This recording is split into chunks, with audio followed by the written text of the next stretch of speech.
Ladies and gentlemen, please welcome to the stage Rob Milmore from First Command Financial Services.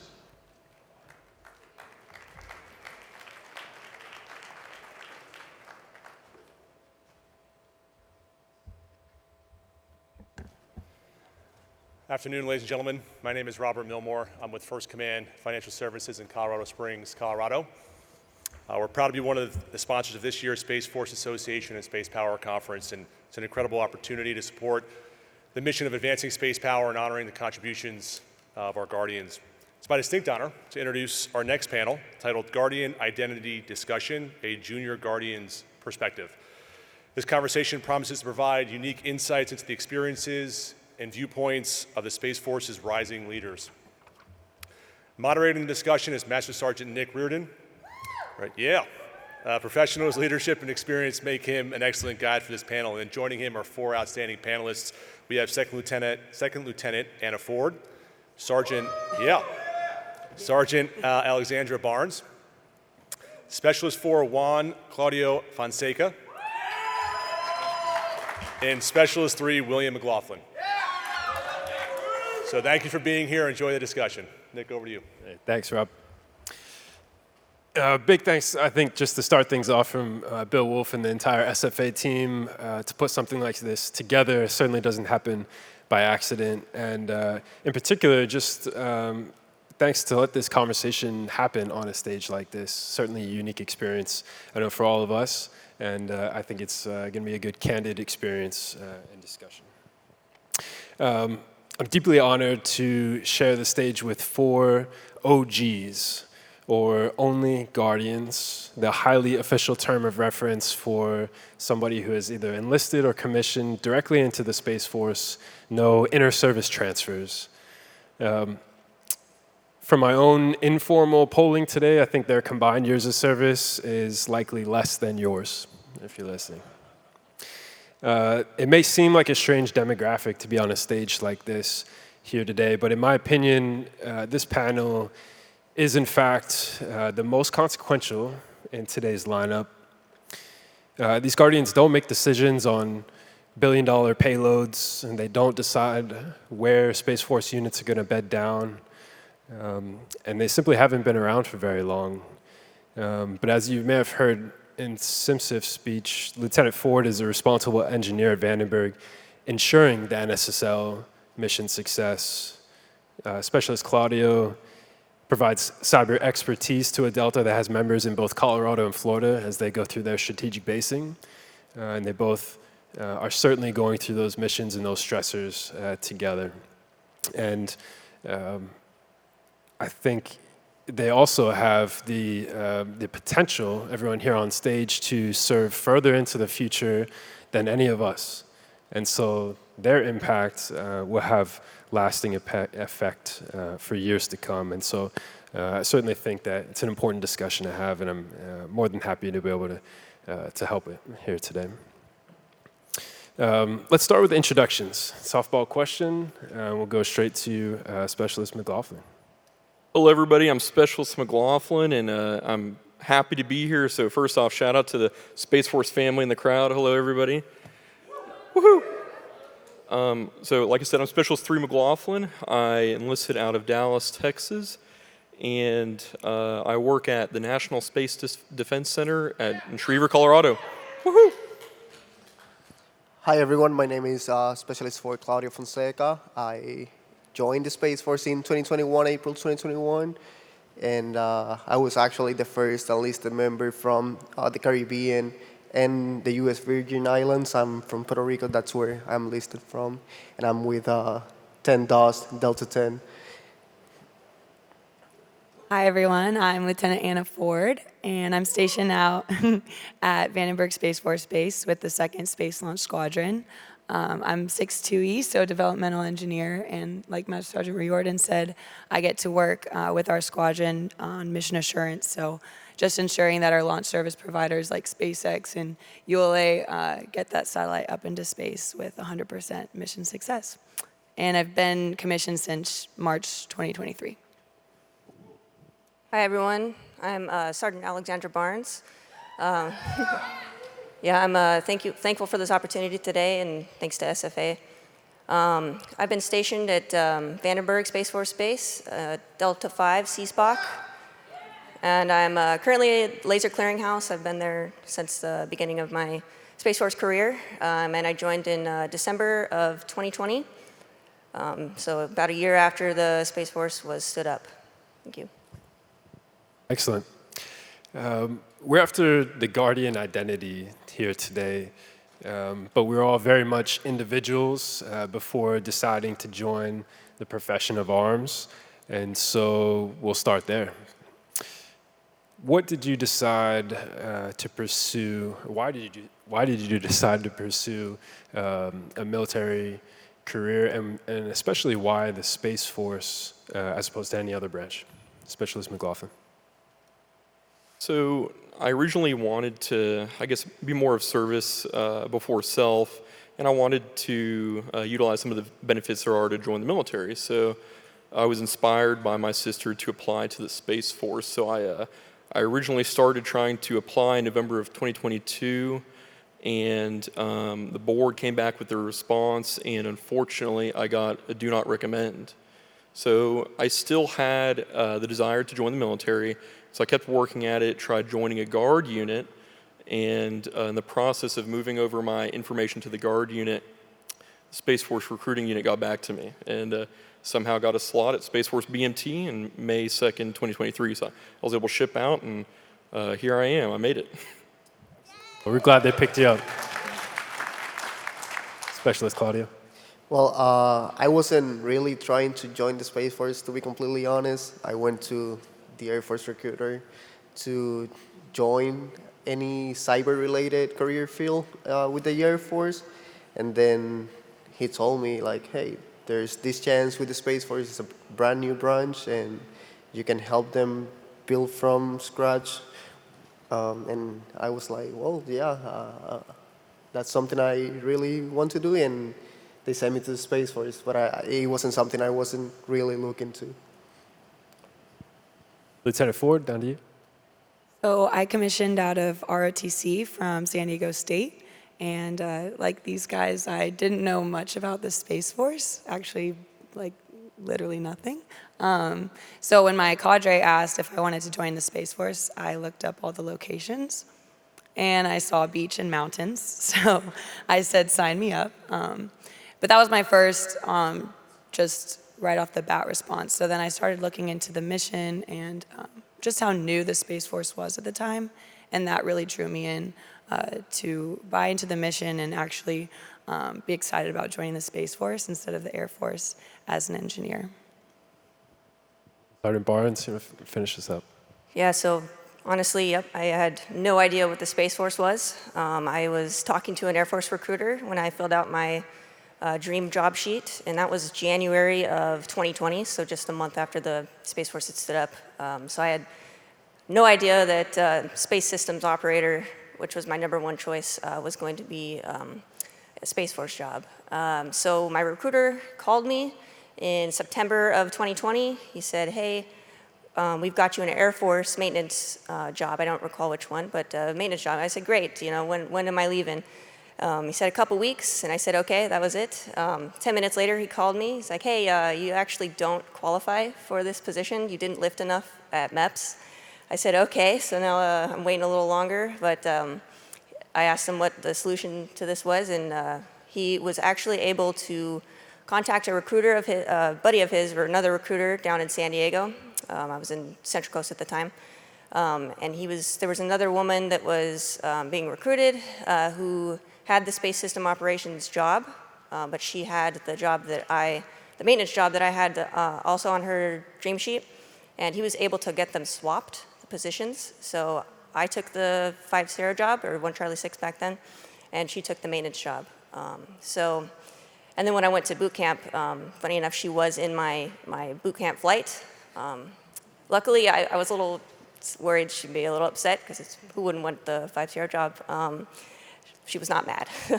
And no, I'm very grateful that it worked out the way that it did. I'm very happy to be in the Space Force. All right, so not exactly Team Space Force from the get-go for these guys. But it takes some courage, I think, and a healthy sense of adventure to make the decision to opt into something like that when you don't have all the details and when even the people in charge are likely not going to be able to give you 100% square answers for what lies in the future either. So certainly happy that the circumstances happened like they did for each of you and that you decided to join us. Lieutenant Ford, we go back to you. We were backstage during B9's Chief Pennsylvania's speech, and we got pieces, but not all of it. But I did hear kind of an expansion on his vision for the Guardian experience. Reflecting on your journey so far as a Guardian, Lieutenant Ford, tell us about an experience that you're proud of, and maybe another one that's shown you ways where we can improve as an organization. Yeah, so my Guardian experience has been amazing so far. I feel extremely blessed. When I commissioned, I drove immediately up to Vandenberg because I commissioned right in San Diego. And we were in a super bloom in 2023, if any of you guys remember that. So there was flowers over all the hills, and I come up over one of the hills, and then I see all this coastline and was immediately just so impressed. And since then, I've gotten to experience that coastline just a little more in depth with our surf club on base, where I get to surf with a lot of the veterans and a lot of the active duty folks. So it's one thing for a place to be beautiful, but it's another thing for that same place to have amazing community. And I really feel like I found that with not just the surf club, but the launch squadron. I feel like I've made some of my best friends out there who are right over there at that table. And obviously back in California too. And then the chapel service on base is amazing. My off-base church is also wonderful. So I'd say my Guardian experience has been hugely comprised of an amazing community and an amazing area. But a specific experience, and I don't want to take up the whole time, but some things that stand out in my mind are being able to go from coast to coast and support launches. I'm super grateful our leadership sees that as important. Something I got to do earlier this year was support the Atlas crewed flight test with the Boeing Starliner. And then later on, get to support the second Vulcan certification launch, monitoring their propulsion systems. So because we don't have a ULA launch vehicle at Vandenberg right now, my leadership saw it as important to send us out to the East Coast to get trained up and then also provide support to the 5th Space Launch Squadron. And I think that's been a really beneficial experience, and I love that our leadership cares enough about that and sees that as valuable. I do think one area you asked about improvement, since I'm engineering and didn't go through any official training school right as soon as I got into the Space Force, I'm really excited for OTC and honestly everything that holds for all the future officers. I think it's really important to understand our mission and really hit the ground running as soon as you become a commissioned officer. And that's something I've gotten in little puzzle pieces and been able, I think, to piece it all together now. I'm sure there's things missing. But I do think that OTC will be a great improvement to a career field like mine, where someone can do something more operational and then come and do a more engineering or acquisitions job. Awesome.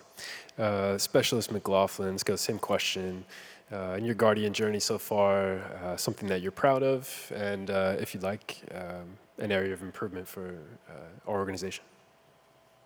So the story I'm going to talk about is actually going to answer both your questions there. So something I'm proud of, and then something I think the rest of the organization can take from. And the story is about junior enlisted Guardian breakfast that my SCL and commander they hold with the junior Guardians in my unit about I'd say quarterly. So we have about 15 junior Guardians, including myself, and we'll sit down and just have breakfast. And it's awesome. We get to speak about personal problems, maybe unit issues, whatever we want. And it goes up and it comes back down to the SCL commander, us.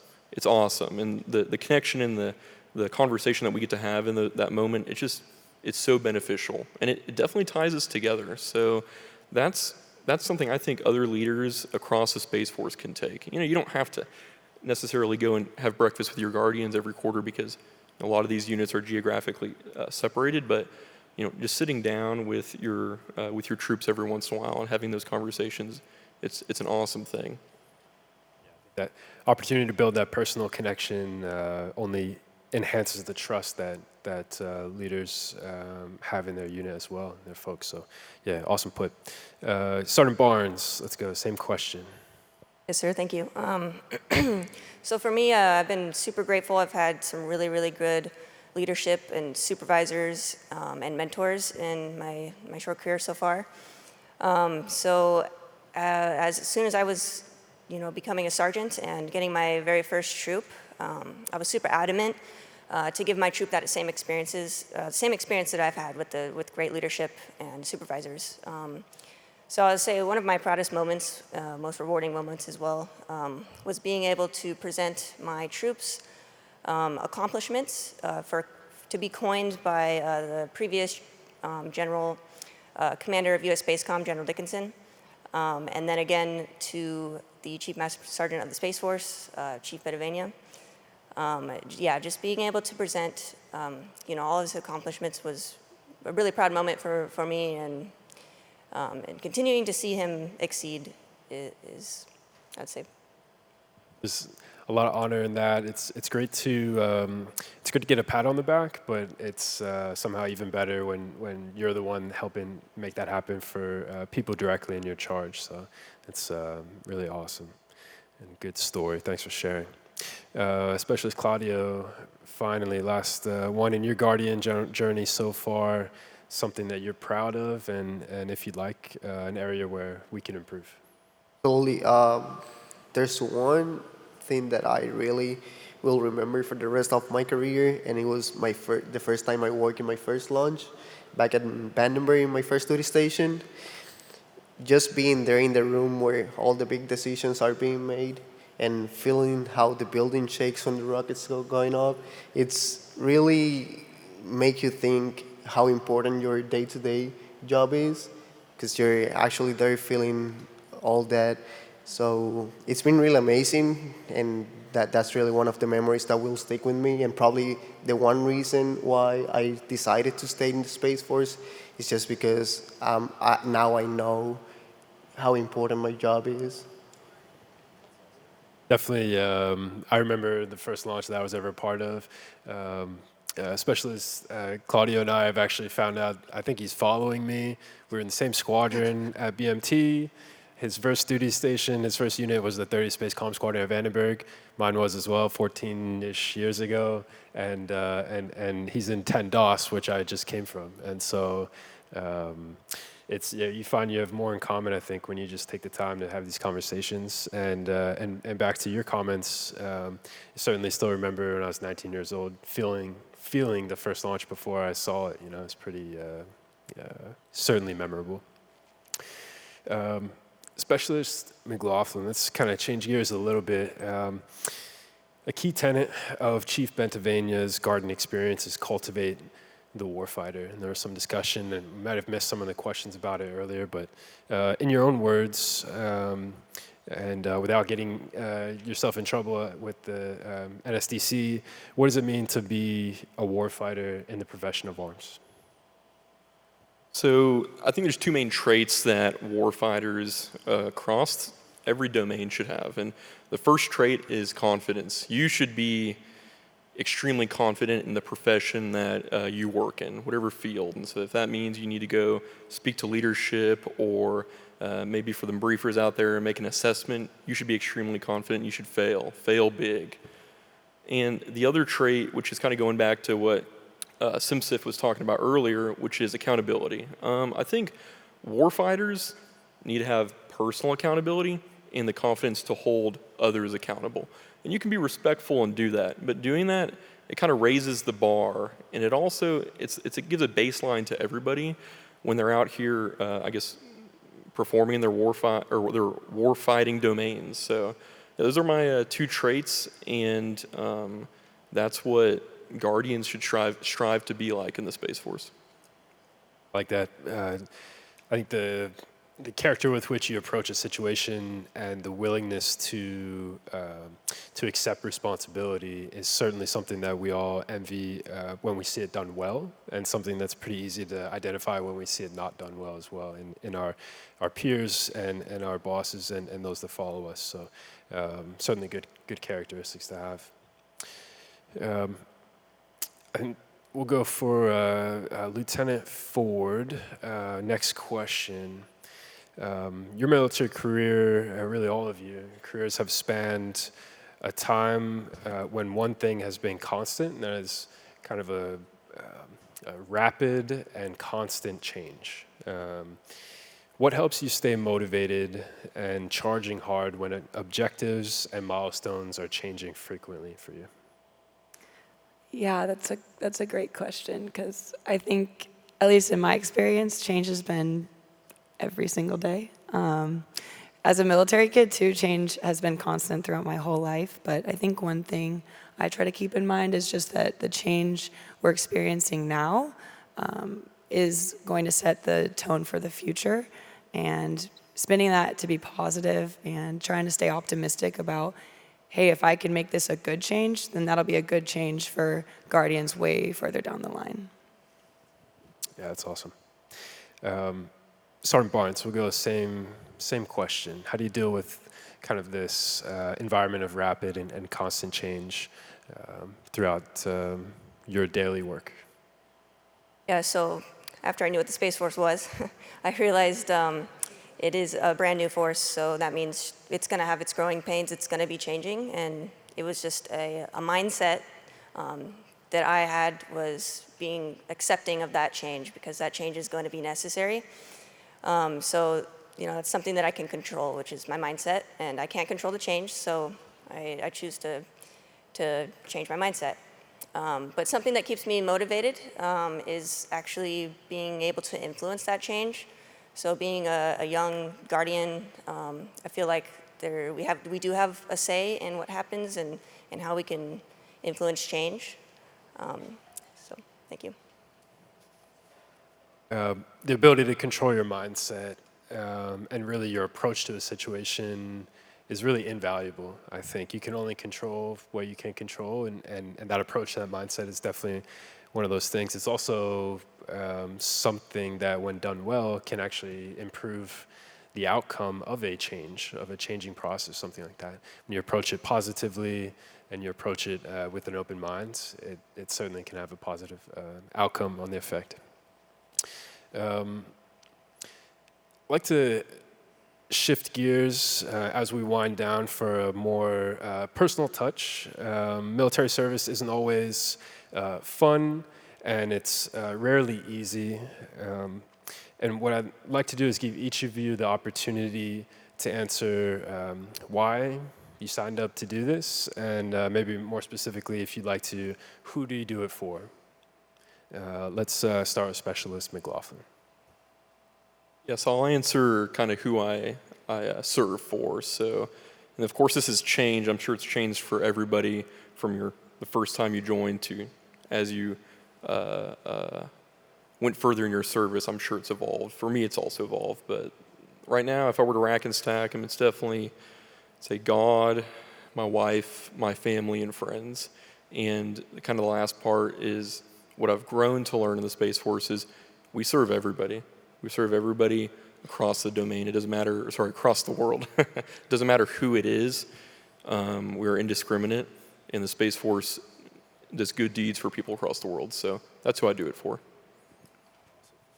Let's go Sergeant Barnes. Who do you do this for? Yes, sir. So, number one, I do this, for myself. I knew joining the Space Force that, or just the military in general, it was the right fit for me. As soon as I got in there, I felt very comfortable. I felt like this is what I need to do. In addition to that, my husband, my family, and my future kids as well, and then the future of the world. Thank you. Awesome. Let's bring back Lieutenant Ford. Just like these other panelists, I 100% do it for my family and my friends. I feel so blessed to have a great community around me, but yeah, above all, I definitely do this for God and for His kingdom and His purposes. His purposes of everyone knowing that they matter so much and that they have a calling. I feel really blessed to be able to live out my calling in the Space Force right now, and I think that that's the reason I do anything, really. Specialist Claudia, wrap us up on who do you do this for? Why is this important? Well, first of all, I do this for myself.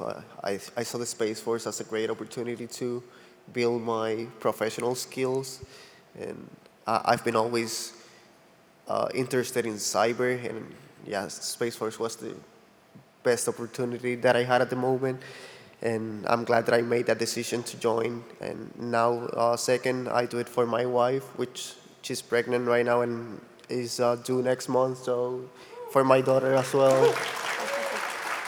So just I'm just trying to build a better path for my kids and my family. That's awesome.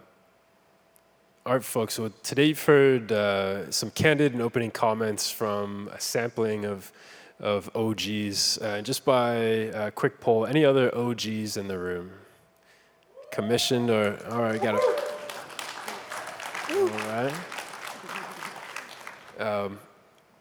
Take the time for everybody else in the room to have these conversations. I think I've certainly grown closer working with each of these four panelists throughout this process, and learned some ties that we never knew we would have before. And it's really just taking the time to have the conversation goes a long way.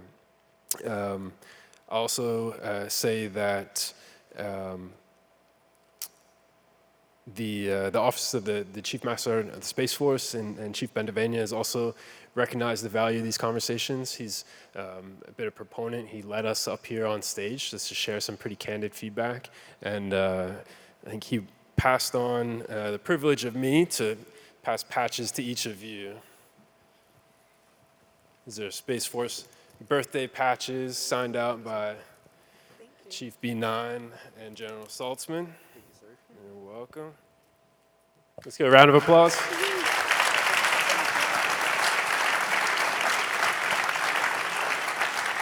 And thank you all for taking the time. It's certainly not the room has been more crowded, I think, in other sessions, but it's probably helped us chill out here a little bit and be a little bit more comfortable. So thanks for the candid conversation and time. Thank you, guys.